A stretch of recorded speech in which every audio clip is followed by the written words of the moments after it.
We're going to walk you through the installation of the J&L oil separator for your V6 Grand Cherokee and Dodge Durango. Including the J&L oil separator kit is a fully assembled oil separator with quick connect fittings, a mounting bracket and mounting hardware. The tools you'll need for installation is a 10mm socket, a 13mm socket, a ratchet, Phillips head screwdriver, and a razor blade. Let's get started. Our first step, center of your engine cover. Lift up on the center section there. Set that to the side. Take your 10mm socket and remove the bolt from the center of the engine cover.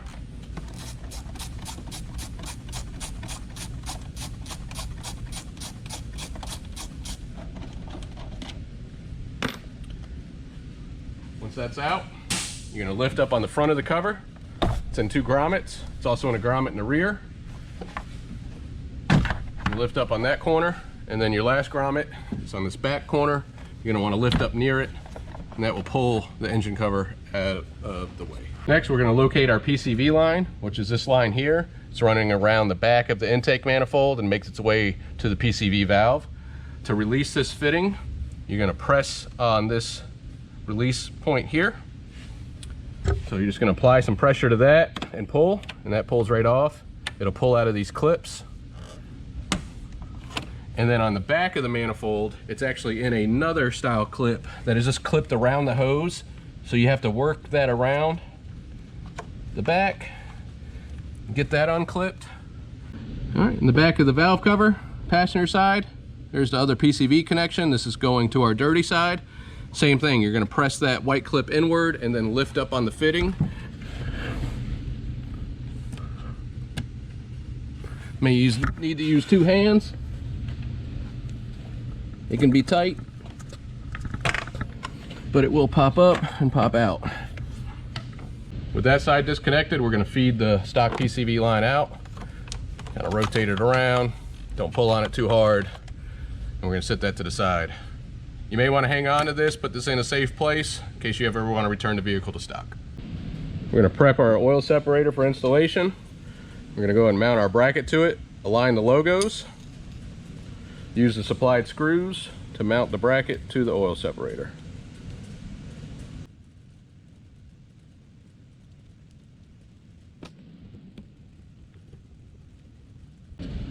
Back at the vehicle, we're going to feed our long PCV hose underneath this breather line.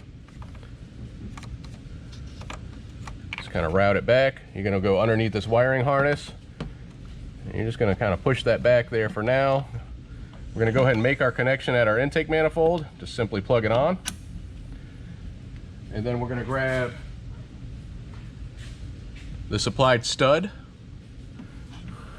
Use this to mount our bracket.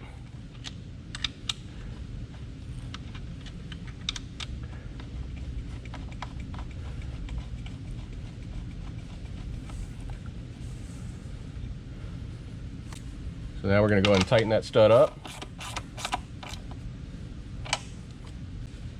Now we're going to grab our line that we just fed around from the back side, and we're going to plug that into the connection on the back of the valve cover here.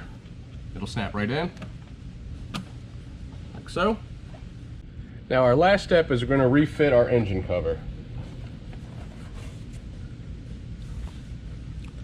Now when reinstalling the cover, you're going to now use your new stud to align it.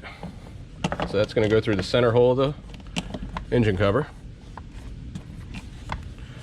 And you're going to notice that the cover, there's foam inside the cover and it's making contact with the oil separator. So we're going to need to trim our engine foam there, our engine cover foam. That's going to be very easy to do with a razor blade. Alright, so we have our engine cover on our workbench here. I know that the cover was hitting in this corner, just about back. So I'm just going to basically stick, if you got a nice sharp razor blade, this will cut very, very easy.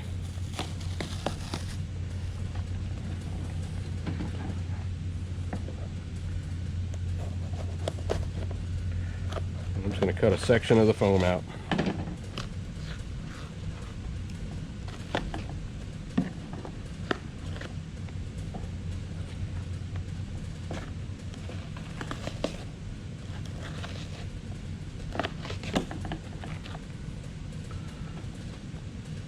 Once you have that cut out, test fit your cover. If you need to cut a little bit more, you can cut a little bit more. But as you see, it's very easy to do, and that will allow some clearance for our oil separator. All right, so I test fit off camera, and I know I need to cut this section a little bit more, so I just want to show you kind of a final cut here. I'm actually just going to cut it all the way down.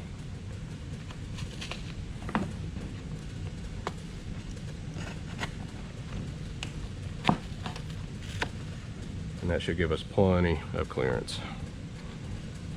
You can clean that up if you got any little stragglers, stuff you can even just pull off. Now that we have our cover trimmed, going to sit it in place. There's 4 grommets, 1 on each corner. Let's go and push it in.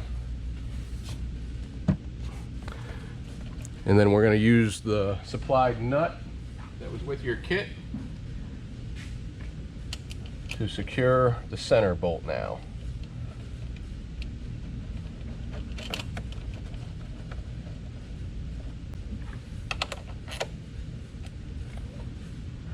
It doesn't have to be crazy tight, just kind of to secure the center of the cover there.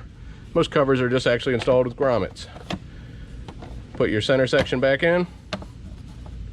That completes your installation. I'm going to give you a quick example of servicing this oil separator. You'd remove the center panel here, just like we did earlier. Remove the 10mm nut.